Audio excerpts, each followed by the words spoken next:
The broadcast is now starting. All attendees are in listen-only mode. Hello, hello, hello, everyone, and welcome to our today's webinar, which is going to deal with dynamic scripting with project and context. Today with me is my nice colleague, Justin from Canada, and he's going to answer all your questions that are going to arise during the webinar. I'm going to do first show you a couple of examples and principles, and then I'm going to go step by step to through a little example project. If there are any questions about the example project and the scripting that I'm using, then we are going to stay a bit longer, and if you would like to, then we can go through certain steps of the script as well if there are more questions. Okay. Let's get it started then. What are we going to do today? First, I'm going to explain to you what is the context, the big mysterious thing. Then I'm going to explain what is the project. And I don't mean the Widget Designer project file, I mean the project object that enables you to use very flexible and dynamic scripting. And lately, the application example. And in the dynamic image gallery. Those of you who have been attending Yvonne's webinar last Friday about watch folder use will know about this kind of application already, because I'm going to do something very similar. But Yvonne only showed you the principle of how you could do it, and I'm going to show you how exactly step by step you can achieve something like this and what you need to pay attention to. So first of all, let me introduce the example project so you know what exactly you're going to be dealing with. I have a Pandora's box project. You can see that over here, where a nice golden tea kettle is drifting around in space.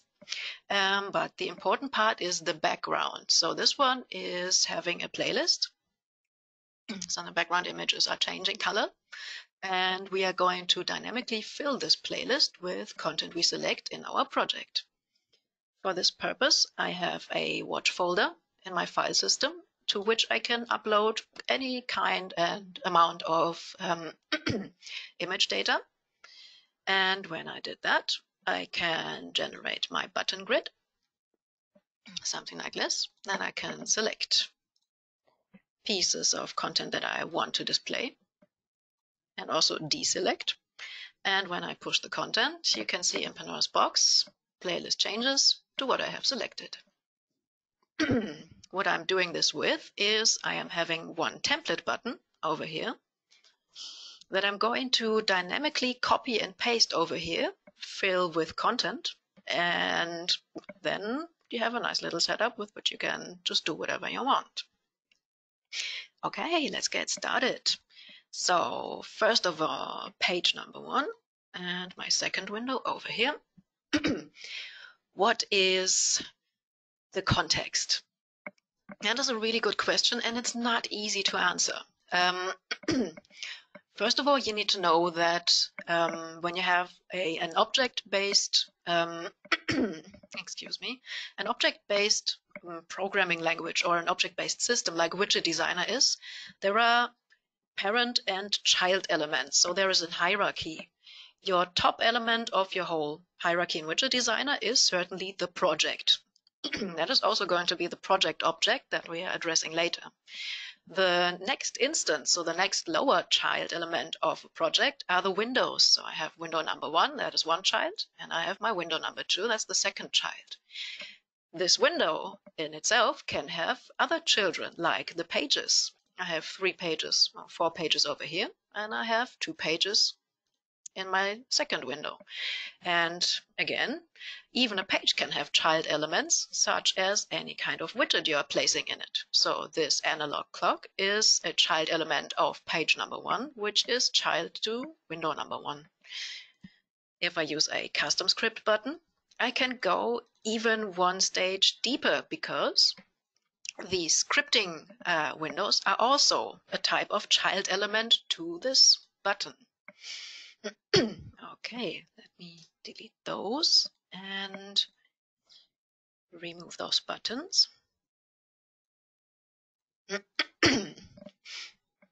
Okay, so this is the basic thing that you need to know. I have my everything that we have is a child element of something, so it's all a big tree more or less, that you can also see really nicely in the Widget Explorer. So there you got your whole tree view, your window number 1, you have the child pages, the custom script is child to this page, and there you got your whole view. And this is also basically the context. The context is where exactly is the place from which I am executing a script. Is it from a custom script button that is seated on a page in a window? Or is it maybe from a label that is on another page in another window? Or is it maybe a macro that is called from a button on a page in a window? Before I start going into the context object, I would like to show you something that some of you might have already run into. So I'm going to just make a very simple toggle page button over here. So I can toggle between my page number 1 and page number 2. And I'm using the page go to command. So now I want to go to page number 1. Copy, paste, exchange that, and apply. And if I press the button now, I have checked the fix box so I can see the button on the other page as well. If I press that now, I can toggle between these 2 pages. Okay, that's good. Now I have my second window over here. And maybe I want to be able to change pages over here as well. But okay, let's imagine I'm using my Widget Designer as a tool for a presenter. And my presenter has a couple of notes on my page number 3 and maybe a couple of pictures on my page number 4, which is this one. And from his presentation source, he might want to toggle the pages without actually accessing the pages. So let's see what happens if I just copy this button and replace the page numbers over here. So what I hope is going to happen is when I press this button, it's going to toggle the pages on my second window. But it's not happening. You might have expected that from how I phrase things. Before we go to the solution, let me show you another place where that occurs. If we are, for example, using Pandoras box, and we're using a widget device to send commands to Widget Designer, if some of you might want to toggle pages as well, maybe also from a presenter point. Maybe you have information displayed on the pages and they're supposed to be on a display with a touch interface. There are many many cases where you would use something like this. So if I try to do this, just taking the page go to command that has clearly worked, we have tried that, and I paste it in my in my key, and in the second page. Okay, so what I hope happens is I'm running with my now pointer in my keys, and the page changes. The page does not change. We get an error message. So the error message that just came from Pandora's box says, the owner and window is not known. That is a very good hint, because when you are executing the script wd page go to, Widget Designer does not know in which window it's supposed to change the page. When I am accessing the script from my custom script button that is seated on my page in my window, the button or Widget Designer knows, okay, that is being called from window number 1. Perfect. Then that's the window where I'm supposed to execute this. Great. If this command comes from outside, and it doesn't matter if it's coming from Pandora's box or maybe from a remoting or maybe in a different way, then it will always think, okay, page go, I would like to go to page 2, but I don't know where. So that's the problem. The context is not clear in which the script is executed. What you need to do then is, let's do that first in this one. Specify the context. So for example, you can use the window object. And yes, not only faders and labels and custom script buttons can be addressed with the object and member notation, also windows and pages. So the window gives you the option to set the page name. This is a string property, so I'm using an equal sign and can just assign a page name. Page 3. With this command, I tell my window number 2 that the displayed page name is now number 3. So the complete context is clear. Widget Designer knows what to do at what point. Let's apply this. Maybe change that. And if I now press the second button, remember first one does that. Now the second button toggles the other window, although it's not in the same window. And this is where context becomes very important. Same thing in Pandora's box. Let's check how that works out. If we go into this keyframe, and of course it's going to be window number 1 and page number 2. So if we run into this key now, it is changing the page as it's supposed to be. Great. Okay, so now you got an idea of what the context is and where exactly we need it. The next thing that we're going to talk about, let's see what that little context object can do for us. I'm just going to repurpose this button here and reset it a bit. And I'm going to use the debug message to show you what exactly we want to see. So a debug message. And when I start typing context, you can see there is something. It is the context object. The context object has a couple of really useful members that can all give you various types of information of what it is actually doing. So we have, for example, widget name, ID, and type. Those are really important. You're going to use those a lot. If you have ever worked with the old version of Widget Designer, it had something similar. It was called myID. So whenever you used the variable called myID, it would return the widget ID. For example, if you use custom script number 5, it would return you a 5. Let's do that over here. So widget ID.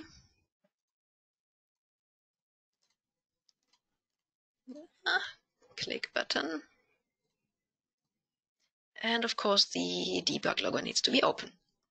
There we are. It's number 14. That's my widget ID. And of course, you can also use the widget name, which is custom script 14, and especially useful if you have renamed your control to something. Then you will also get the renamed name. So far, so good. Okay, let's take a look at a bit more intricate thing. The stack. This is the call stack. It will, for now, not return a lot. For example, if I say test, it gives me the place of the script, including all the parent elements, so window, page, button, and which script it is. And it also gives me the information that I used the test button. I did not click the button, I used the test function. Okay, that's good. And if I click the button, you get basically the same information, a call stack, and which script was used. If I paste that over here, we have the release script. Okay, so far so good. What happens if I put that script in a macro now? I have prepared one. It's called test macro. And I'm putting in there the exact same thing I had before. So I want the call stack. And from this button, I'm going to call this test macro. Maybe zoom in a little. So what's happening now is what we had before, the click script, and now it gives me the test macro over here. That's great. Let us go one step further and add another macro, which I called another macro. Paste that one over here, apply, and call that one over here. So what's happening now? I click the button, I'm calling the test macro, this one, and I'm calling another macro. Happening, there we are, that is the call stack. And that is something that you can use really nicely if you're, for example, logging information. If you have one macro that performs some kind of action, and you have different triggers that can trigger this macro. Maybe you have it in a button, maybe you are using an action script node or something like that. Maybe you're using a device or a TCP message or something. With this function, you can always perfectly trace from where exactly a command was issued or a script was executed, and also find out where potential issues are. So if you are executing in the same script from a custom script button and from, let's say, an action script node that listens to a certain trigger, but the action script node always fails, then you can get some information on why it fails.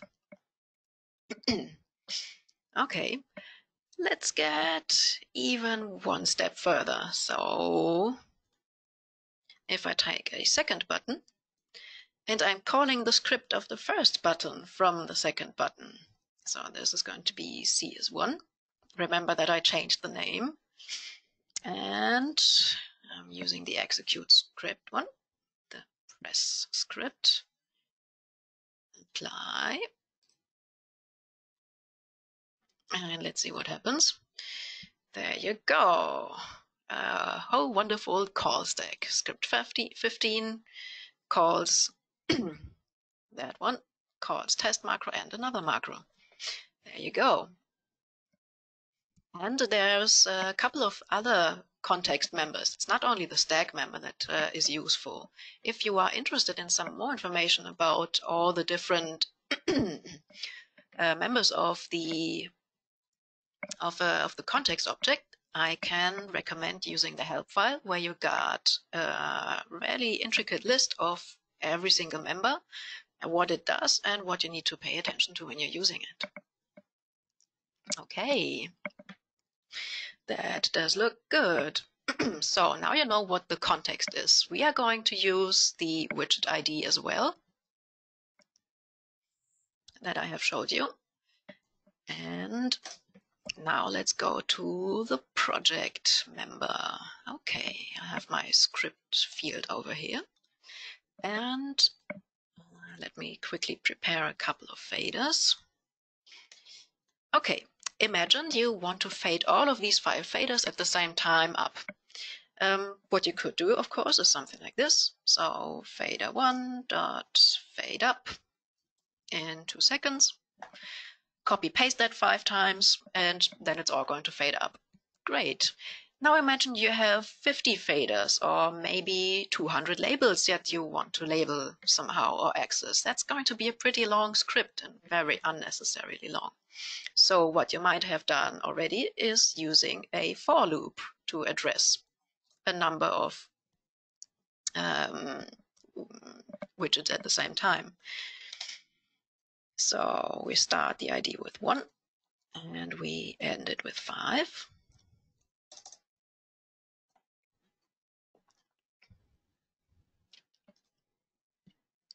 And what we're doing is we are using the global command.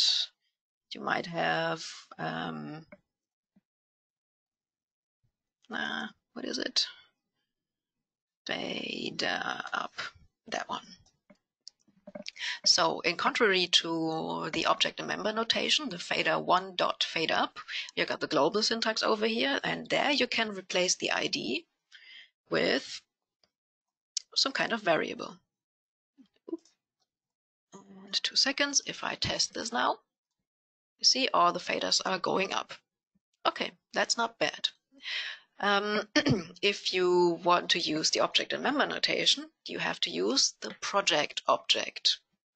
So this is a replacement for the syntax. For now it is a replacement. So I start with project, that is a member as well. And as this is the parent object to everything else, you can now see that you have access to every other type of thing you have in your project. So I have a list view on another page. I could access that one. I have faders. I can even access pages in Windows and variables, which comes also in very handy at some points. So I want to access my fader. And now there is a possibility to either enter a name, fader1, or the ID. So you can use both, whatever fits your needs better. Or use a variable to do that. So, and now comes the magic. If you place another dot behind this, you see that you have access to all the fader members that you would have if you wrote fader1 dot. So that gives you access to everything that you need, but you have the flexibility to use a variable for addressing the ID. Okay, and we want maybe fade down now in 2 seconds. Test that. Okay, great. Working as well. So that is the first thing that you need to know. You can replace many parts of the global syntax with this project one. This is kind of redundant, but there's one case where you really need the project object, where you cannot use anything else. And this is when you want to dynamically create widgets or objects or variables, and you want to access them. So you might have already seen about this command. There are a couple of WD control commands where I can copy, delete, hide, and also create a completely new widget. Okay, let's say I want to create a label over here. And the X position, it's, let's say, 300 pixels, Y 200 pixels, and of course the page name where it's supposed to appear. And if you wanted to, you could add a couple of optional parameters like the size, a name, or a specific ID, which I don't need now. Okay, let's test that one first, see what happens. Great, label 7, there we go. Delete that one.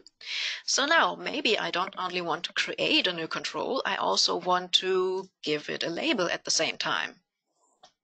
So I start typing. I know it's going to be label number 7. That's what I just saw. And then you might stop for a moment, because you have heard a couple of times in other webinars or in trainings, if Script Assist does not suggest you something, it does not exist, and then you need to be careful. That is true. Label number 7 does not exist. We are going to create it.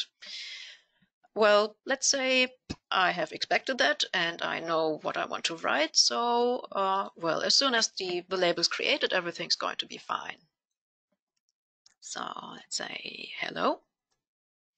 Okay, what I expect to happen now is I create my control, then the label exists, and then it's going to display hello. Okay, test that. Ooh, there is an error message. Who would have thought? The reason for this error message lies within the principle of, well, scripting in itself. So it doesn't matter if it's widget scripting or if it's any other kind of scripting language, C#, C++, Python, anything like that. All of those are scriptable and human readable. So I have my command, control create. I can read it, I can write it with my keyboard, but the computer itself understands only zeros and ones. The computer does not understand something like control or create or whatever we are entering here. So what the program needs to do is take this human readable and writable format and translate it into a machine format, also called sometimes machine language.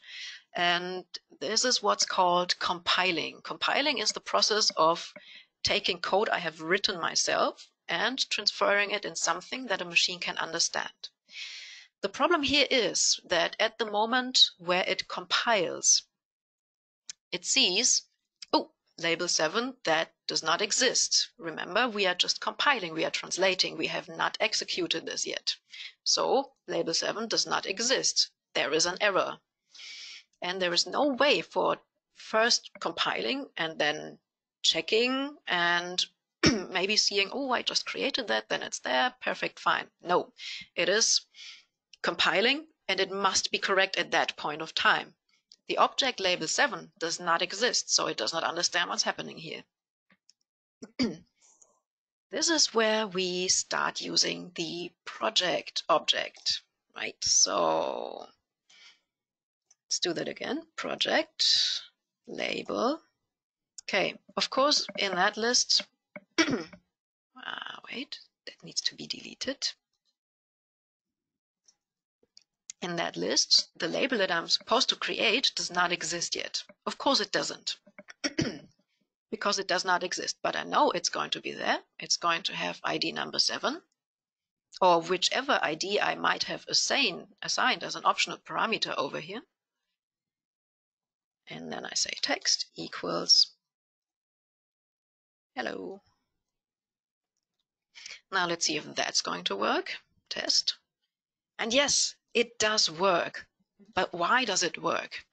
It's because the project object exists at the time of the compiling.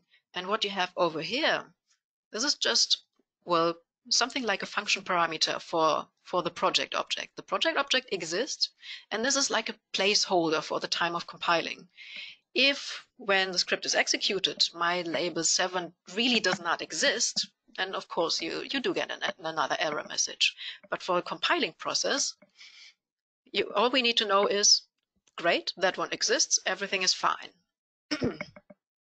And this is how we are going to use the project object as a really flexible way of addressing things, especially for something dynamic like this. Okay, before we are going to take a look at our example project, are there any questions I should answer? No, I think so far we're going pretty good. Okay, perfect. Great. So just a short reminder. This is our example project. We want to generate a grid containing the data from my watch folder. And then we want to select something and push the content to Pandora's box. I'm going to open a completely new project, so we're doing everything from scratch.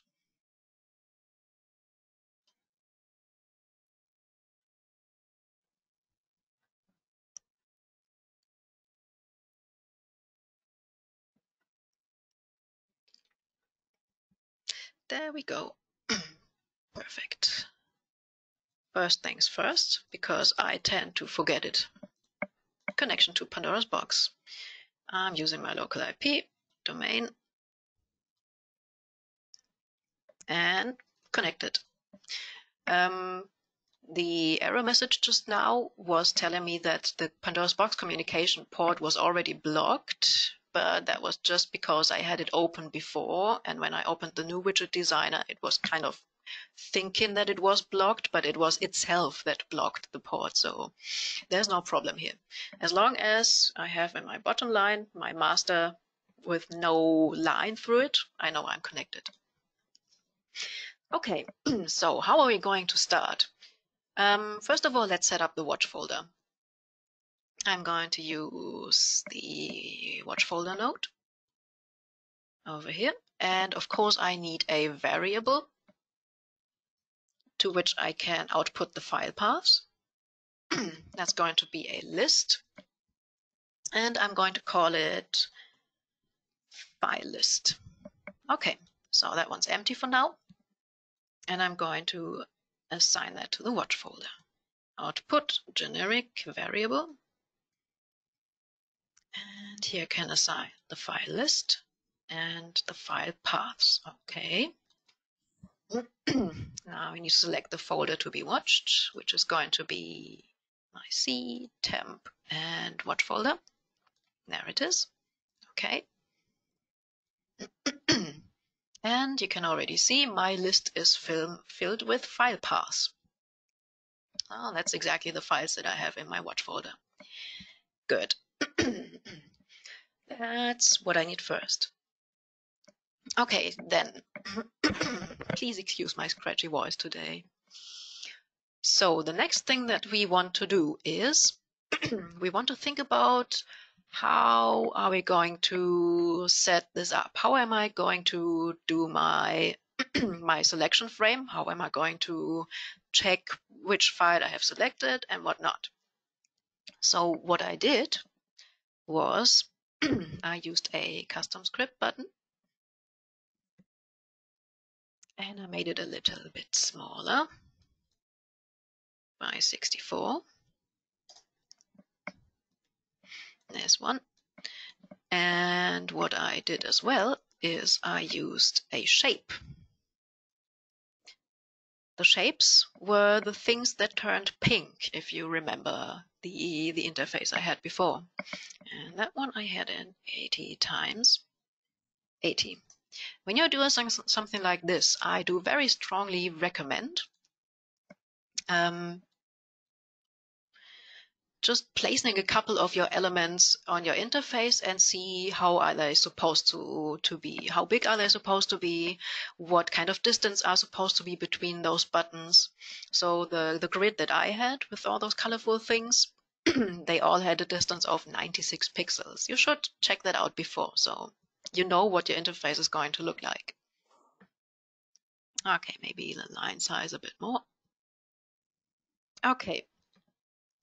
And what I'm going to do is, whenever I press the button, my shape is going to turn pink. And when I release the button, my shape is going to turn gray. And if I have my 25 buttons over here, and I'm pressing one button, it's supposed to, well, color the respective shape. And when I'm pushing my content in Pandora's box, I'm just checking which shape is colored. Then I can retrieve the ID, and then I will know what piece of content I want to load into my playlist. So how are we going to make this button dynamic so that when I copy this button, I don't have to enter an ID? That is fairly easy. So what I want to do is I want to color my shape. And I want to do it dynamically. So I'm using the project. And now I need the shape ID of which I want to color.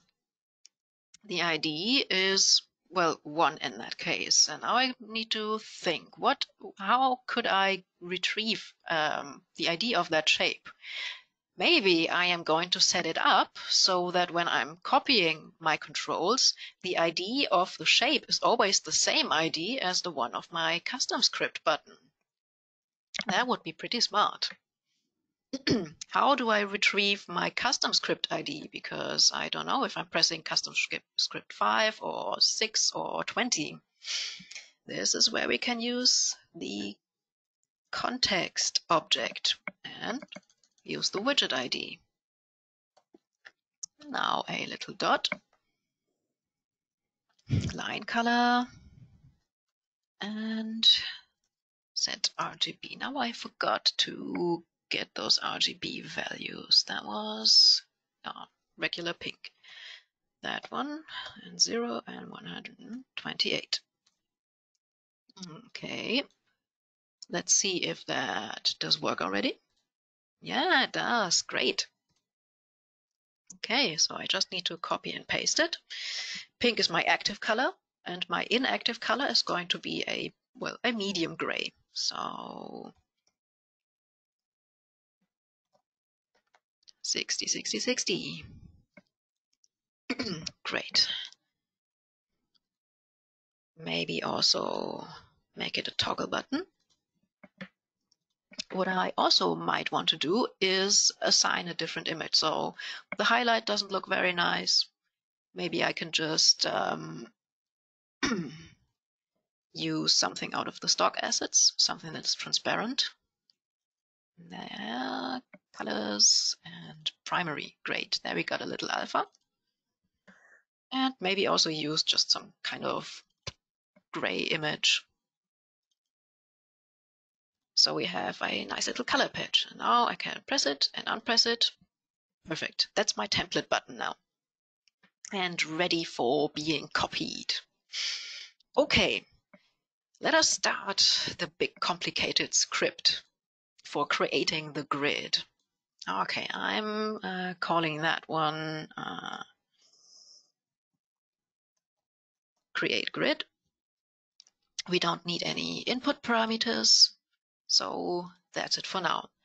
First things first. Okay, now imagine, no, variables. Okay, imagine you have put a couple of files in your watch folder, and that is always updated in your file list. What's going to happen if you are using this file list in the script, and while the script is running, someone puts additional content in your folder? That could destroy everything. You need to pay attention to that. So what I recommend doing is having a second variable where you copy the current content into and then retrieve it later. And so and that is how you avoid that the list changes while the script is running. Okay, I'm going to use another global variable over here, another list, of course, and I'm calling that content list. Okay, and the first thing that I'm going to do is just using my content list and assigning it the value of my file list. If you have seen my last webinar about lists and JSON, you know that you need to use the copy member over here to avoid both lists referencing the same thing. This is also problematic. If you have not attended this webinar, please take a look at YouTube. This is really useful for you for understanding more about how lists are actually working and going a bit into the depth of scripting. Okay, so I have my content list and I have copied my file list into it. Perfect. Now I might want to limit the size of my list, because someone could put hundreds of files in my watch folder. Can't control that. Maybe I just want a maximum of 25 files in my list. So what I can do is, if my content list count is larger than 25,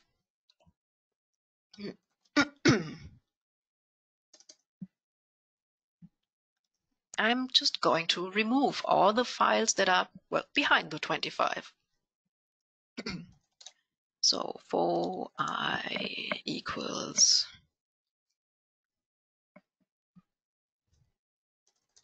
did I do something wrong?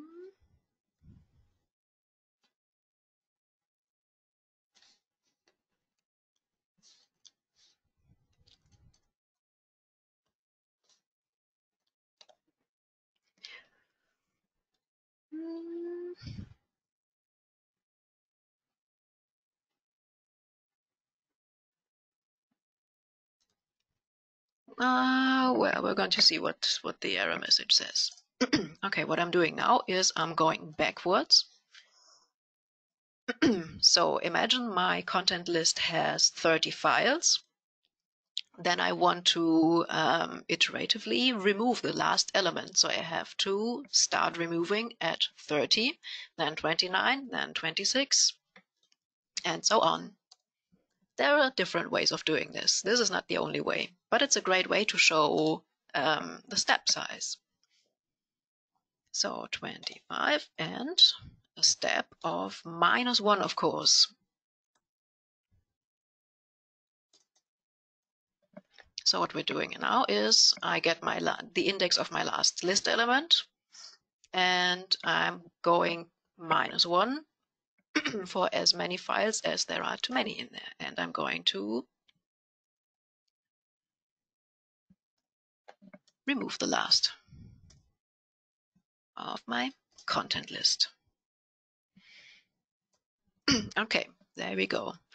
This one checks if my content list is larger than 25, and it removes all files or all elements that are more than 25.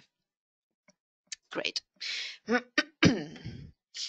So now we can start our creation process. First of all, I need to know where my positions are supposed to start because I need to assign a position to my new elements.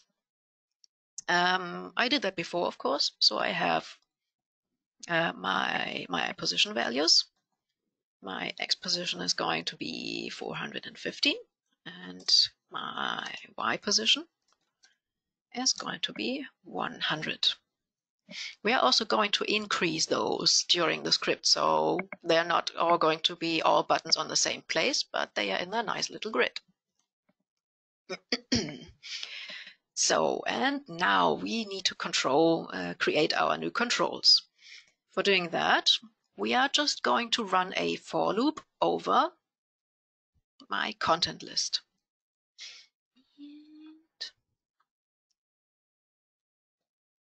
And a bit larger so I can see what's happening.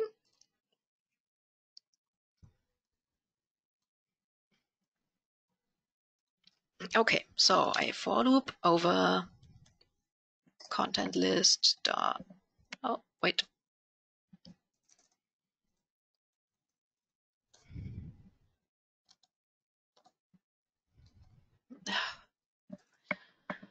of course we are starting with 0 to content list dot count -1. Keep in mind that the count of a list gives you the number of elements, but the index starts with 0. So if your list has 25 elements, the index of the last one is going to be 24. This is what we need the -1 for. Okay. And what we can do now is just using the same command that excuse me, the same command that we did in the example before on the blue page. We just use WD, control copy. And now I'm going to copy shape number 1 first and give it the starting position, X position and Y position. So we can just use the variables. My position, it's going to be page 1. And now I can select a new name, which I'm also going to do now. Before I just took the regular name, and now I'm going to select one. It is going to be my color shape.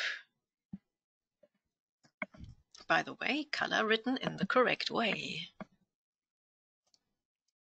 Plus my I. So what I'm doing now is, of course, I need to assign a unique name. So I'm just adding an ID. My first shape, so my first button over here is going to have the ID color shape 1. Same thing we're going to do with the color buttons. The name will be color shape 1. And now I need to assign an ID, which is so that it's a bit easier to control. I'm just taking 100 plus I, because maybe in the end I'm going to add a couple of more buttons. And when I add buttons, the ID is created automatically. Maybe I don't pay attention to the IDs in the end, and well, I need to at least make sure that all the buttons I'm creating are in the right order, so they need to be consecutive. It's not like button 1, 2, 3, 5 and then 7, 8, 9. I need them to be consecutive.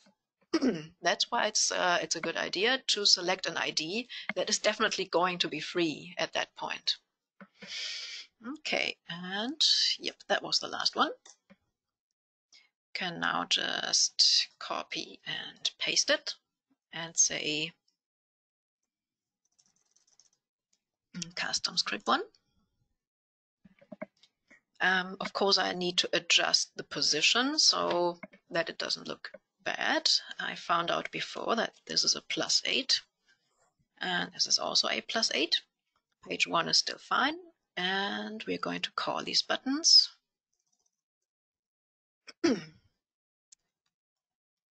color button. So the ID, as you can see, is going to be the same as the shape, and Also keep in mind, this is what we need. We need the ID of the button and the ID of the shape to be the same so that the script is going to work.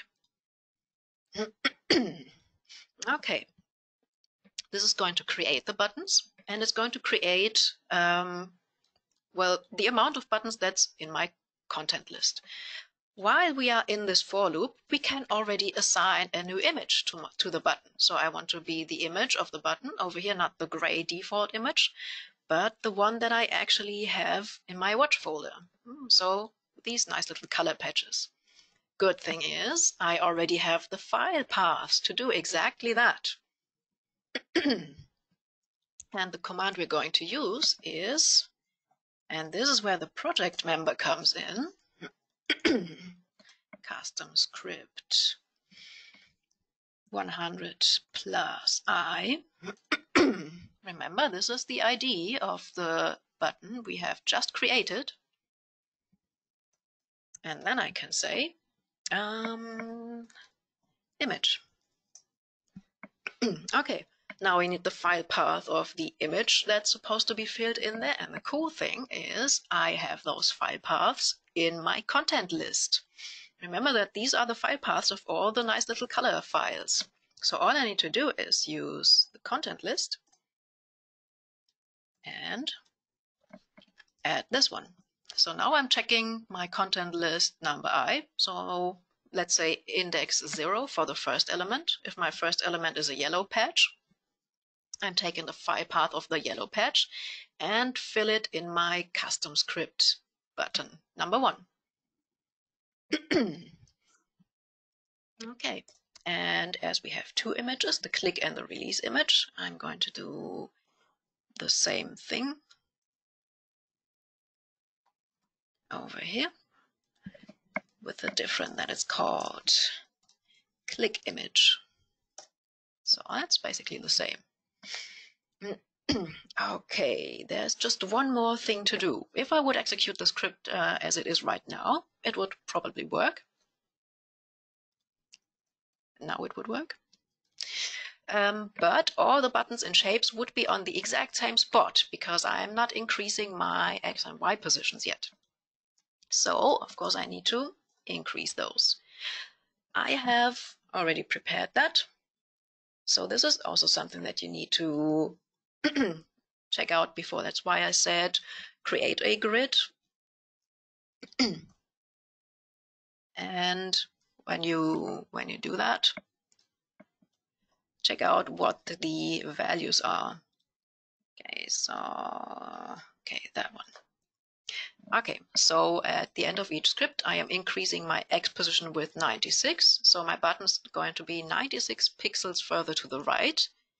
But when I have reached position 930, that I calculated before, of course, that is 5 buttons, I am resetting my X position and I am increasing the Y position.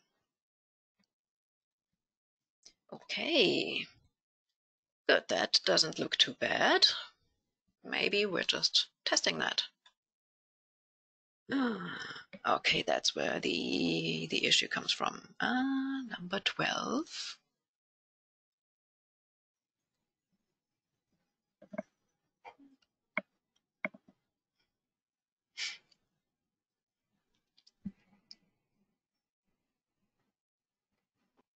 On the bottom project custom scripts, you've got 2 brackets in the click image. You are right. Yeah. Thank you very much. Always fun. There we go. Awesome. Okay, really cool. So that's working already. And as you can see, they are all selected because my shape over here has been in the purple state. And it's been copied in this state. Let's remove that. And, oh no. Okay, I can't remove these because I use the prevent selection checkbox over here. Now I have to click on every single one of these to delete them, like that. maybe I can just write a little script to do that. For I equals 100 to 124. Control delete.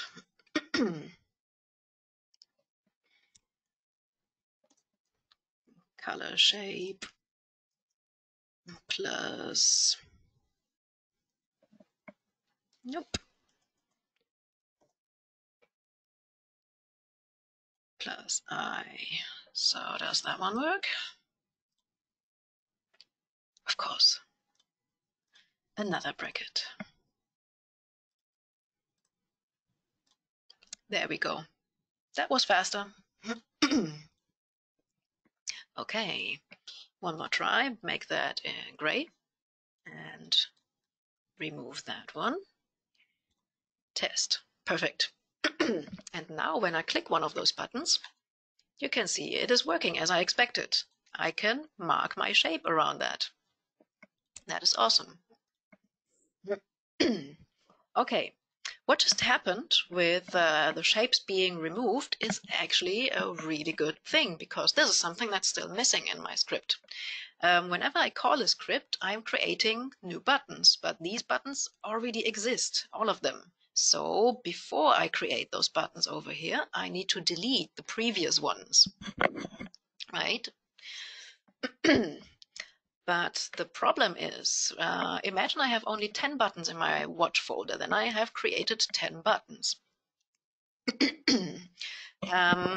But for being able to delete all those buttons without an error message, I need to know how many I have to delete. So I have to have some kind of variable where I can store the amount of buttons I have.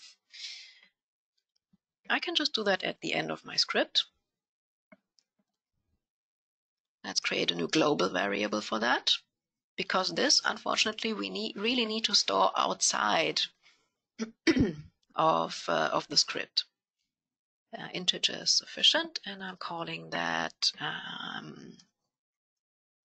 max ID. Okay, my max ID is just that one. So what I just did when I removed all those shapes is from 0 to the max ID. In this case, it would be 24. So that is my max ID. And when I now jump to the beginning of my script, so before I create anything, I want to delete what I had before. I just need to run a for loop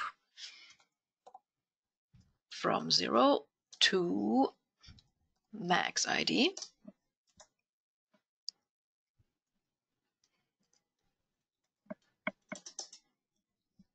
To delete the control. Why?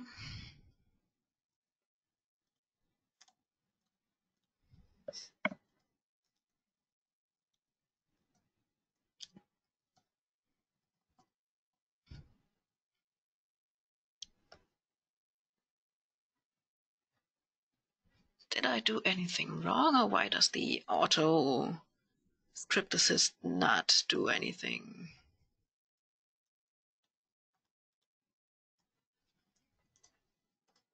Yeah, something must be off.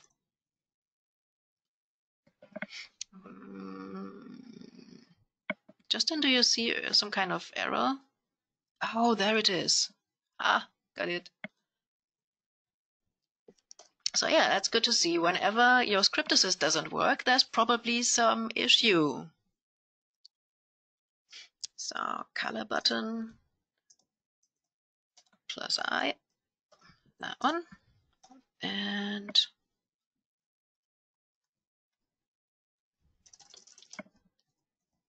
color shape plus I. Okay, now let's just quickly assign the max ID before. So that is 24. And let's test if it's going to work. Test. Yep. It is working. Perfect. As you could see, it deleted everything and then created them anew. Wonderful. Okay, that doesn't look too bad. Actually, I think we are done with this one. Our button creation, our very dynamic button creation, is working perfectly fine. I can select my buttons over here and everything is good. Let's see what happens if we change the content of our watch folder.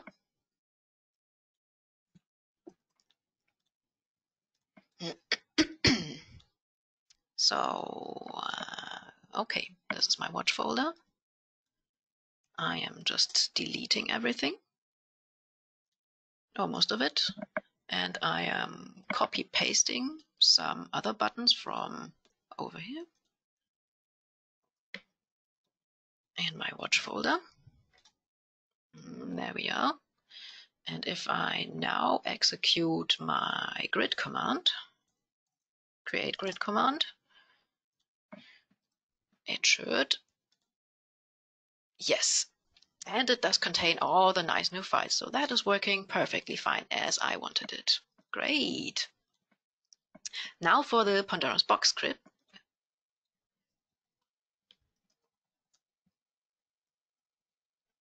Okay.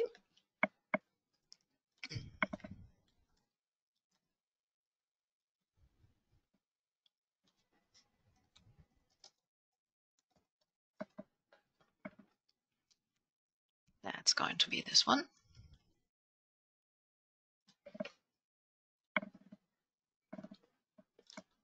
And we are creating a new script, a new macro.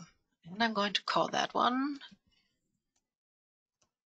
push content. Okay, that one also a bit larger.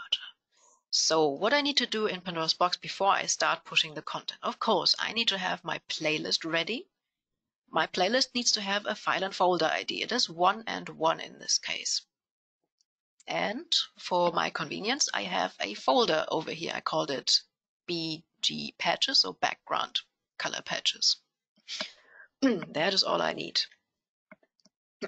Okay, assuming that the project is already up and running, and this is not the first time that we are doing this, the first thing we need to do is to reset the playlist that we have over here. So I want to remove all my content from the playlist first, and also from the folder, because when I add more content to the folder, it's going to create duplicates potentially. And at one point, you're going to have a folder full of 200 inconsistent files because they were already deleted from the file system. We don't want that. So the first thing we are going to do is just reset everything. The one for resetting the playlist starts with resource, like everything, where you're going to address a resource in Pandora's box. PBE playlist. And there we are, all items by ID. So this one is going to just clear the complete playlist. And all I need is the playlist ID, 1 and 1. There you go. And I could either just leave the folder in Pandora's box as it is and remove every single file from it. But as I am a lazy person, I'm just going to remove the complete folder and then recreate it. That's a bit faster for me to script. So resource, remove folder. That one is called BG patches. Okay, that one removes the folder. Then I'm just adding a little wait time to make sure that everything is nice and removed and prepared, so that I do not create any issues between a folder that is being removed at the time and at the same time trying to recreate that folder. So just to make sure that nobody's happening. Okay, and then all I need to do is recreating that folder. So resource add folder. That one. Now I want folder to path, this one. So the folder is also going to be BG patches. One too much. And as it is right in my project, I don't need to add another file path except for just this one. Okay, so I'm clearing my playlist, I'm clearing my folder, I'm recreating my folder, and I'm ready to go. Okay, now how do I get the information of what exactly is selected? I don't want to put my whole selection in my playlist. I only want the selected files, those 4 in this case. So what I do now is I'm creating another local list variable. I'm calling that one add files. And it's going to be empty. So keep in mind, if you want to initialize a new list variable, you can just use those square brackets, and there you go. Now, what I want to do is I want to go over all of my buttons, and the only thing at which I can see if it is selected or not is the shape color. So what I'm going to do, I am running a for loop over all available elements. So from 0 to my max ID, that's the next thing where I need my max ID for. And I'm checking, is my shape purple or is it gray? And if my shape is purple, I'm going to add the file path to my list. Okay, let's do that. So starting a for loop for I equals 0, 0 to max ID.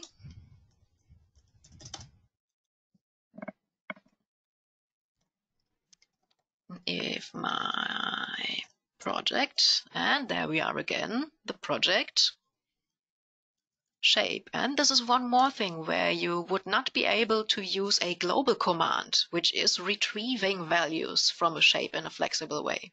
So you can set, of course, the shape color. You got the WD shape, I think set line color or something like that. But you cannot retrieve the value from the line color. For that, you need the project. So, and there I would use, oh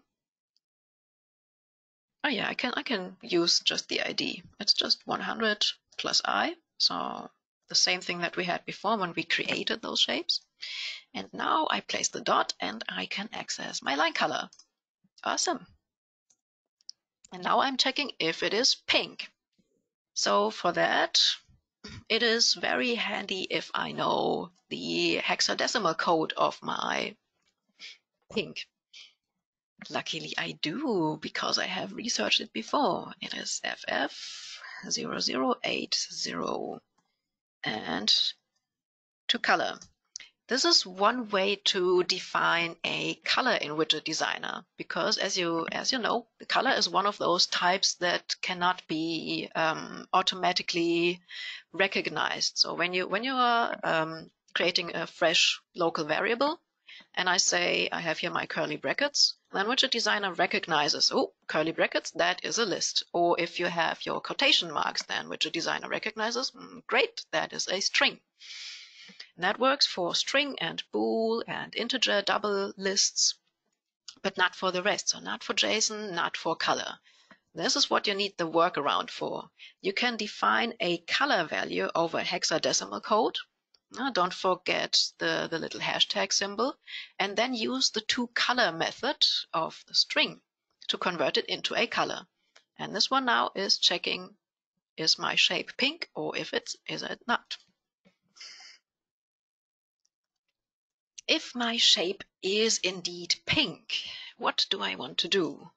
I want to retrieve whatever file is in my selected thing. So I have my add files list where I'm going to add all the files that are supposed to be in my Pandora's box project.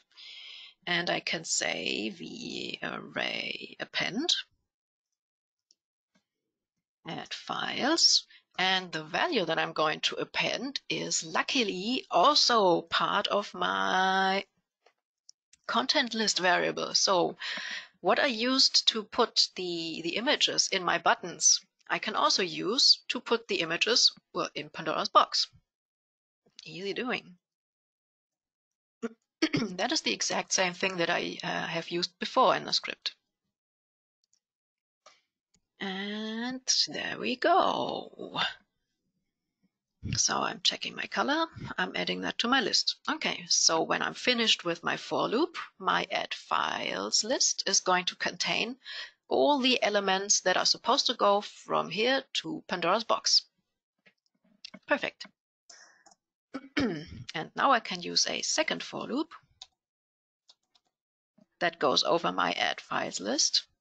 I'm going to give you another hint when I'm done with this one. So from 0 to add files dot count -1, of course. And now I can use the very, very handy and simple Pandora's box command. Add file to PB playlist by ID. So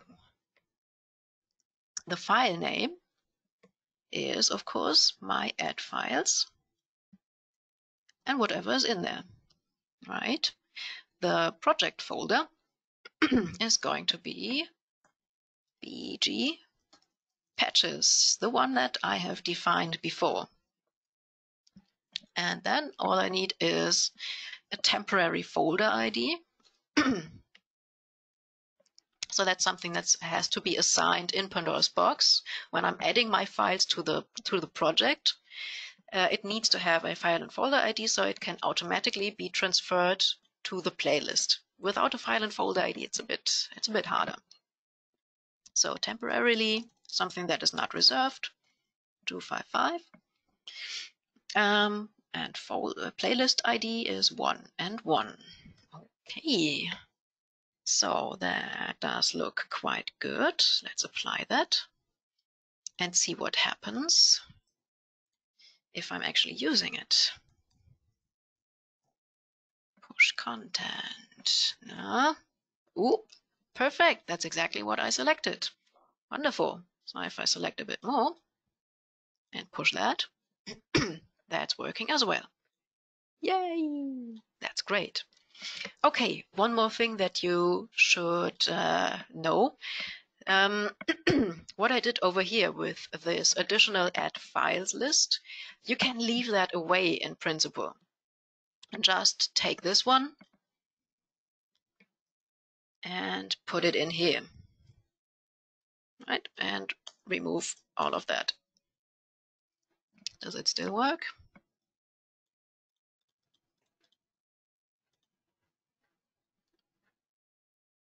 Nope.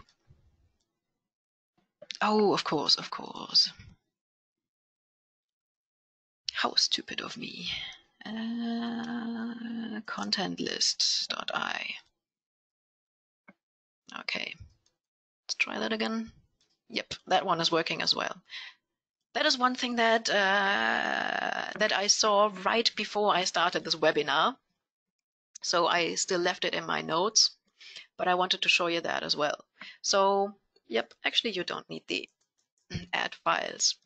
That does happen sometimes. You have a way in your mind how you're going to program something, and at some point when you're already done or when you're changing something, you see that something is, well, superfluous. You don't need it. You can make it even shorter. Then just go ahead and do it.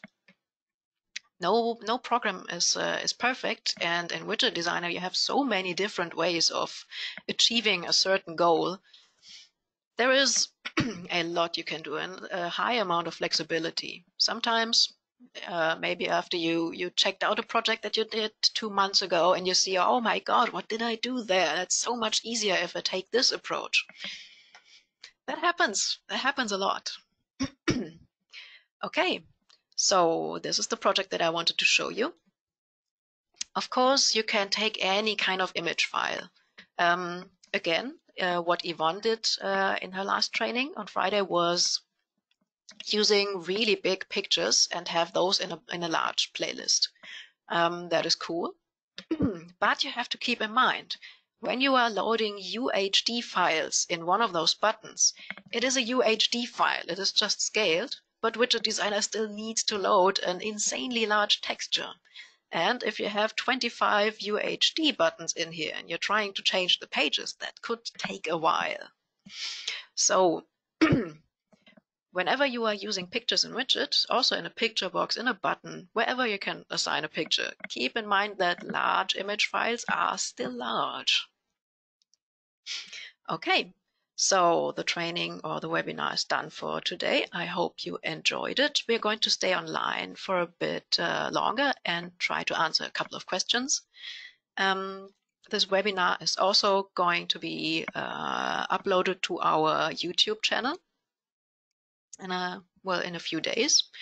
Whenever you don't know how to proceed at some point, if you're stuck with scripting, check out the manual. There's a lot of descriptions in there. And if you're really stuck after checking the manual, go and send us a mail. We always like to help you.